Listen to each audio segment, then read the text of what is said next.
live at 11:05, and we're back again with Rob from Down Under. Yeah, and enjoying every minute of it. Well, good. And yeah, we're putting you to. I asked him, well, what do you want to do when you're here? What do you want to learn? And he said, well, I want to learn the fiberglass aspect. You're an engineer, mechanic, body man. Yeah, a mechanic by trade, but mainly done fabrication body work in the realms of the steel vehicles, restoring them. So yeah, the fiberglass aspect is new to me. But yeah, that was the main thing to come here, is to learn a little bit about the nature of the beast.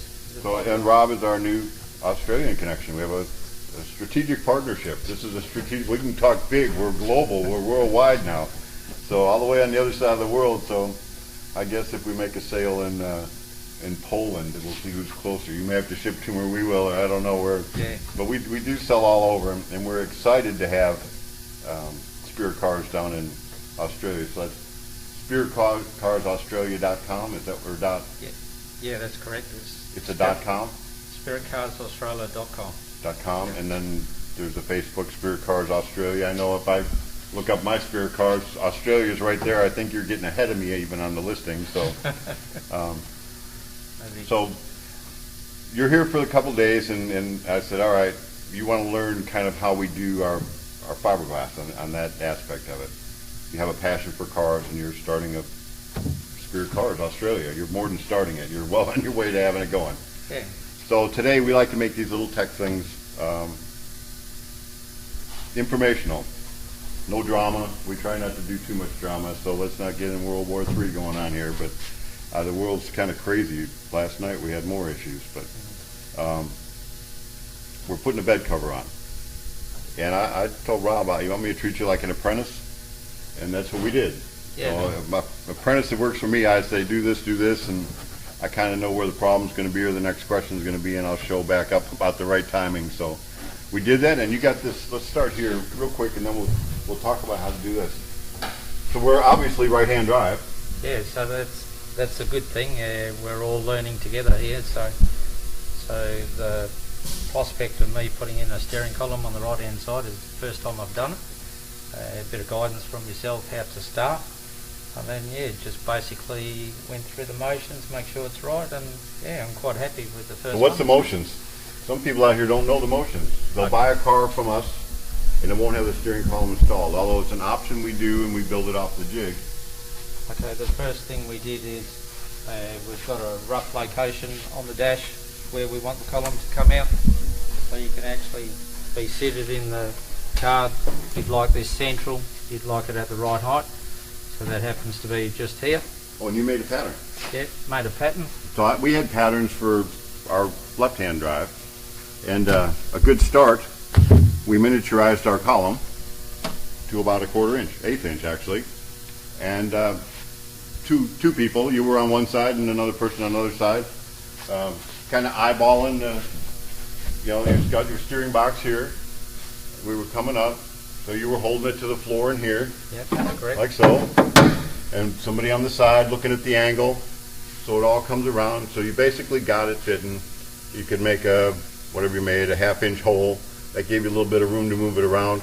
Once that was fitting, touching the steering box, you had a general idea. Yeah, and that was the good thing with only the 1/2 inch hole. We didn't need to stress too much about it being offline a little bit, because we want to end up with a hole big enough to put this 2-inch PVC pipe. We could move it either way until we were happy with it.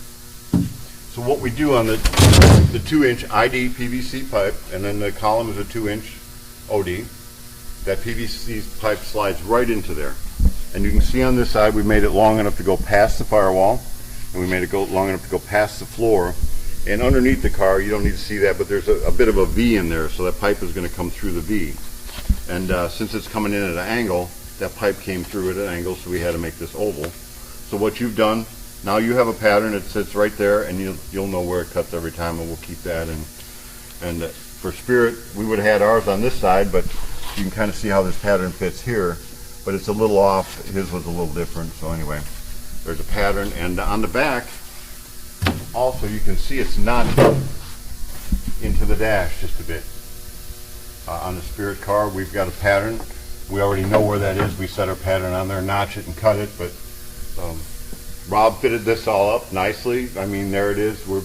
I'm pleased with it. You're pleased? Yeah, no, it was good, and like you said, the angle's a little bit different because we had to move the steering box to allow for the starter motor on the right-hand drive, and this angle ended up being 45 degrees.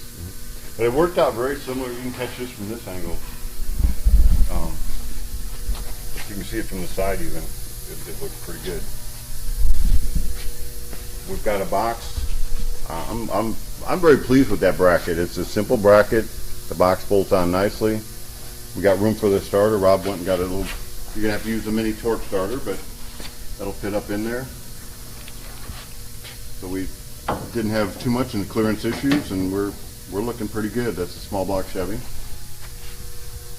So that was this morning's project, and I guess you could say that was a prototype for the for the right-hand drive, and there we are. So we got that and patterns and jigs, and there we got it.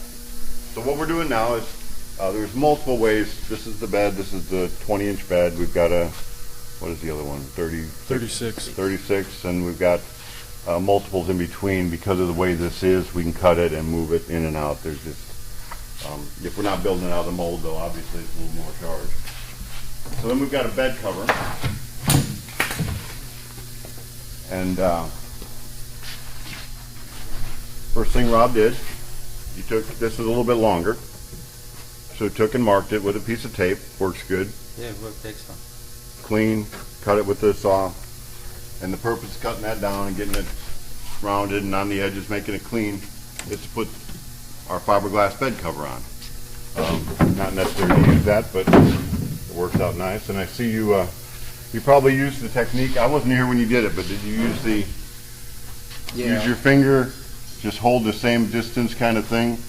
And I can draw on this, it won't matter, but if I just did that, since there's a little lump in there, it's going to come around, it's going to follow that line. You can do it with tape also, so you might want to clean that line around here. But it's kind of an old pinstriper, you know. If you want to pull a straight line, just pull, you know, using your finger on the edge, and that'll work. So it does the same if whenever you're putting two things buttoned together. A Sharpie is much better than a big thick one. But if you just keep it the distance of the widest spot, just keep pulling that line around there, and then there won't be any line where the widest spot is, and you should have that same distance line going through there. Anyway, that's a freebie right there. This happens to be 14 inches from here to here. It's kind of an arbitrary number. It could be a little more, it could be a little less, but that gives you access to your tank, and it actually lets you put your tank in the car with the body on. Not a lot of room, as in barely enough room, but enough room. If you just get the technique, it'll fall in there. Sometimes it's easier to put your tank on before you put the body. So now what are you doing here? So the next step is I'll cut off here. So we've got this will become the lid.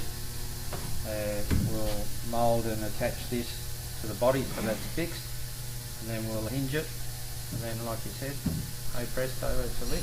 Hey presto, it's a lid. A couple other ways you can do it. You could hinge it from the back side here and cover this whole thing.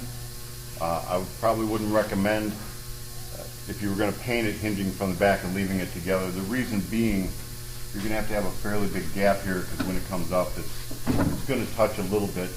And what it is, there'll be a gap under this lip. This will ride right under that lip. But when we glue it on, it'll go right through that lip. You can also pin it in four corners. You could also, I've seen people make a wood cover that goes on sliders, and there's no one way to do it, but this is Spirit's way to do it. It works good. It Looks nice and tight. It looks nice. It's clean. It's hot rodding. And again, we just 14 inches from here to here. Pulled the tape, measured it on this side, pulled the tape taut, measured it on the other side, and used the tape to almost like a chalk line. So Rob will cut this. There's a product in here. We talk a lot about it. It used to be Nitacor. It's not anymore. It's Plascor now. But this is a plastic honeycomb product sandwiched between two pieces of fiberglass, so that'll cut straight through. and that'll reinforce that so that this will not be all floppy when you go ahead and take it apart. So we'll need to do a little body work when we cut this apart, Yeah. because you'll have that honeycomb shape in there, but we'll body work both ends. And I'd say a couple hours later, you're done with installing your bed cover. So this is an option that it can come already done and hinged, or you can get just the bed cover and do it yourself. So, Yeah. and both ways. Same with the steering column. You can get it pre-fit with jigs with prototype Yeah. right hand, or way past prototype left hand. We've been doing it for quite a few years now. So here's today's tech. I don't know, did we miss any? You got any ideas? No. Did you learn anything good today that you can just share that somebody new might Yeah. pick up? Yeah, I think the main thing is just to have a go. Like Exactly. it's fiberglass, you can fix it. It's not as stressful as metal work to work with. So for me, yeah, it's been a good experience, and I'm sure the half handyman could quite easily have a go at it. So I like that. Just have a go. Yeah. Just have a go at it. We were debating yesterday who's actually speaking this language properly, and probably neither one of us. You get some English dude in here, he's going to be telling you tell us all. tell us how to do it. But my terminology would be go for it. Just go for it. You'll have a go. But either way, fiberglass can be repaired. Don't freak out. Like if you cut wrong, I mean, you can fix it. This is about having a good time building building your dream. So we always do a little thing, buddy of mine, Ernie Gilcrease, the hot rod man. We're going to read it too. Are you a good reader? We can get the Australian version. Yeah, I've got one here. Okay, this is the Australian version of Coffee Break Contemplations. Simply giving a person a diploma does not make them useful to society, nor does paying them very large salary. Well, I like that one. We're going to put that one on the wall. So just because you got a diploma says you're a hot rod builder or do anything doesn't mean nothing. Just have a go. Start building it. There's nothing like experience. And you know, it's not about making a lot of money. It's about producing, enjoying what you do, and if you're good at what you do, and everybody's good at something. Not everybody's good at everything, but we've all got our specialties. I mean, I believe life will compensate your skills. And like you said, a lot of cars that are produced now from the guys that are having a go themselves are quite outstanding, the level that they achieve. We say that a lot, especially around here. The quality of the cars for the home builders is incredible. They're beautiful. And really the only difference between a professional and an amateur is we have to make money at it. So we can't take 3 years to build this car. You know, the quality has got to be the same level, but we've got to know what we're doing. Yeah. Get it done the first time, no backing up to go forward, build the jig, build the pattern. I mean, next time that you put this steering column in, it's going to go faster. Yeah, it'll be a lot We don't easier. have to think about it. No. So, I mean, just because we're doing it in a hot rod factory doesn't mean we know more. I'm always learning. And some of the best ideas come from y'all. So y'all, that's kind of, I'm a Yankee from Chicago. We had a Southern boy cease our transmission here yesterday, and we were trying to decide who spoke the right English. Now, you get sweet tea. You get sweet tea down here. Do you drink tea in Australia? Yes, we do. Is it sweet tea or regular tea? Just normal tea for me. Okay, Normal well, tea. when you come down, there's a certain line in the States here. When you go south of that line, it's sweet tea. When you go north of that line, it's all. That's Larry over there. Yeah. So we will see you tomorrow, and I'm not sure what we're going to do, but we're going to do something tomorrow. All right, thanks. Thank you.